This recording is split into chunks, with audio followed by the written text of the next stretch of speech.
కేంద్ర కేబినెట్ సమావేశం ప్రారంభమైంది. ఈ సమావేశంలో కీలక నిర్ణయాలు తీసుకునే అవకాశం ఉంది. ప్రశ్నపత్రాలు లీకే కాకుండా కఠిన చట్టాలు తీసుకొచ్చే అంశంపై కేబినెట్ చర్చిస్తోంది. ఎవరైనా పేపర్ లీక్ పాల్పడితే తీసుకునే చర్యలు, దర్యాప్తు, విచారణకు సంబంధించి కీలక బిల్ తీసుకొచ్చేందుకు ప్రయత్నిస్తోంది కేంద్రం. దీనిపై మంత్రిమండలిలో చర్చిస్తోంది. మరోవైపు కాక్రోచ్ జనతా పార్టీ ఆందోళనలు, పార్లమెంట్లో ప్రతిపక్షాల నిరసనతో ఈ కేంద్ర కేబినెట్ సమావేశంలో తీసుకోబోయే నిర్ణయాలపై ఉత్కంఠ నెలకొంది.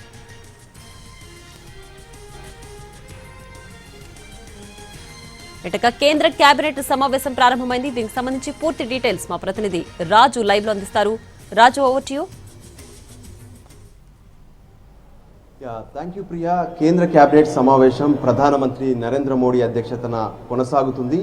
ఈ సమావేశంలో ఈరోజు ఉన్నటువంటి ఏకైక ఎజెండా దేశవ్యాప్తంగా పేపర్ లీకేజీలకు సంబంధించినటువంటి వ్యవహారంలో కేంద్రం ఎటువంటి చర్యలు తీసుకోవచ్చు, అంతేకాదు కొత్తగా ఒక బిల్లు కూడా తీసుకురావాలనుకుంటున్నారు. దానికి అనుగుణంగా కీలకమైనటువంటి చర్చ కొనసాగుతున్నట్టుగా మనకు స్పష్టంగా అర్థమవుతుంది. ఎప్పుడైతే కాక్రోచ్ జనతా పార్టీ ఢిల్లీ వేదికగా చేస్తున్నటువంటి ఆందోళన, ఈ ఆందోళన నెల రోజులు దాటింది. చలో పార్లమెంటులో జరిగినటువంటి విధ్వంసమైనటువంటి పరిస్థితులు, ఆ తర్వాత ఏ విధంగానైతే పార్లమెంటు సమావేశాలు కూడా ప్రస్తుతం స్తంభిస్తున్నటువంటి పరిస్థితి కనిపిస్తుంది.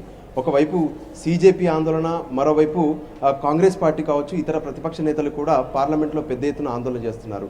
కేంద్ర విద్యాశాఖ మంత్రి ధర్మేంద్ర ప్రధాన్ రాజీనామా చేయాలంటూ. కానీ ప్రభుత్వం నుంచి ఒక స్పష్టమైనటువంటి ప్రకటన చేస్తున్నారు.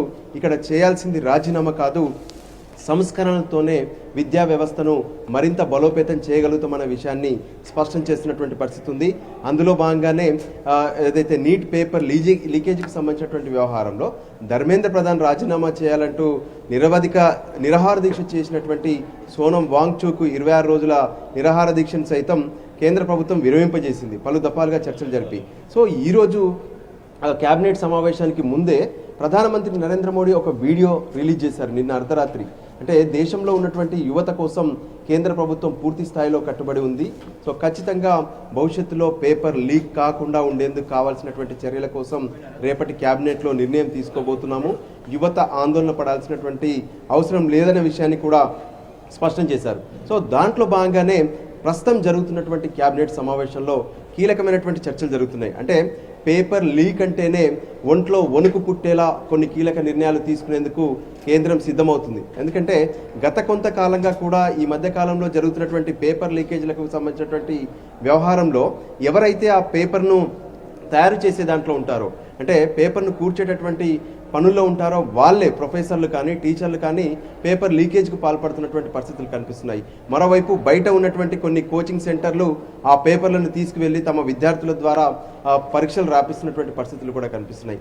అందుకోసమే అటువంటివి జరగకుండా ఉండాలంటే పేపర్ లీకేజ్ చేసినటువంటి వాళ్లకు శిక్ష ఎలా ఉండాలి, దాంతోపాటు ఏ విధంగానైతే ఇప్పటి వరకు ఆ పేపర్ లీకేజ్ ద్వారా పరీక్ష రాసేటటువంటి అభ్యర్థులపైన ఎటువంటి చర్యలు ఉండాలి, ఇటువంటి అంశాలపైన కీలకమైనటువంటి బిల్లు కోసం ప్రయత్నాలు చేస్తున్నారు.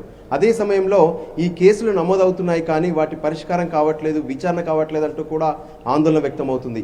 అందుకోసమే దేశవ్యాప్తంగా ఈ పేపర్ లీకేజీకి సంబంధించినటువంటి వ్యవహారంలో ఫాస్ట్ ట్రాక్ కోర్టులను ఏర్పాటు చేసేందుకు కూడా కేంద్రం నిర్ణయం తీసుకుంది.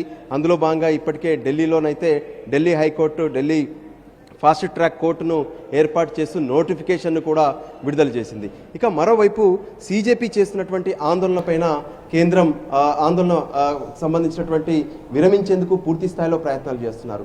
అందులో భాగంగానే 2 కేంద్ర మంత్రులను ప్రత్యేకంగా సీజేపీ ప్రతినిధులతో చర్చలు జరపాలంటూ కూడా కేటాయించినటువంటి పరిస్థితి కనిపిస్తుంది. జేపీ నడ్డా, జితేందర్ సింగ్ ఇద్దరు కూడా ఎప్పటికప్పుడు సీజేపీతో చర్చలు జరిపేందుకు పలుసార్లు ప్రయత్నాలు చేశారు. ఫైనల్గా ప్రస్తుతం చర్చలు జరుగుతున్నాయి. సో ఆ చర్చల్లో కూడా వాళ్లకు సరైనటువంటి అస్యూరెన్స్ ఇవ్వబోతున్నారు. అంటే ఎవరైతే మే 3న జరిగినటువంటి నీట్ పేపర్కి సంబంధించినటువంటి లీకేజ్ వ్యవహారం తర్వాత ఆ పరీక్షను రద్దు చేశారు. దాంతో ఎవరైతే ఆత్మహత్యలు చేసుకున్నటువంటి వాళ్లకు నష్టపరిహారం చెల్లించే అంశంలో ఇప్పటికే సోనం వాంగ్చుక్కు రాతపూర్వకంగా ఇచ్చినటువంటి హామీలో కూడా అంశం ఉంది. సో ఆ అంశం పైన ఇటు సీజేపీతో జరుగుతున్నటువంటి చర్చలతో పాటు మరోవైపు కేంద్ర కేబినెట్లో కూడా దీనికి సంబంధించినటువంటి కీలక నిర్ణయం తీసుకునే దిశగా ఆలోచిస్తున్నారు. మరోవైపు ఈ పేపర్ లీకేజ్ను అరికట్టాలంటే కూడా కేంద్ర రాష్ట్ర ప్రభుత్వాల సహకారంతో ముందుకెళ్లాల్సినటువంటి అవసరం ఉందని చెప్పి గతంలోనే కేంద్రం స్పష్టం చేసింది. దానికి అనుగుణంగానే రాష్ట్రాలను కూడా ఇందులో భాగస్వామ్యం చేసుకొని పూర్తి స్థాయిలో పకడ్బందీ చర్యల దిశగా ఒక కొత్త బిల్లును తీసుకొచ్చేందుకైతే కేంద్రం కసరత్తు చేస్తుంది. Priya. Right Raju, thanks for the updates.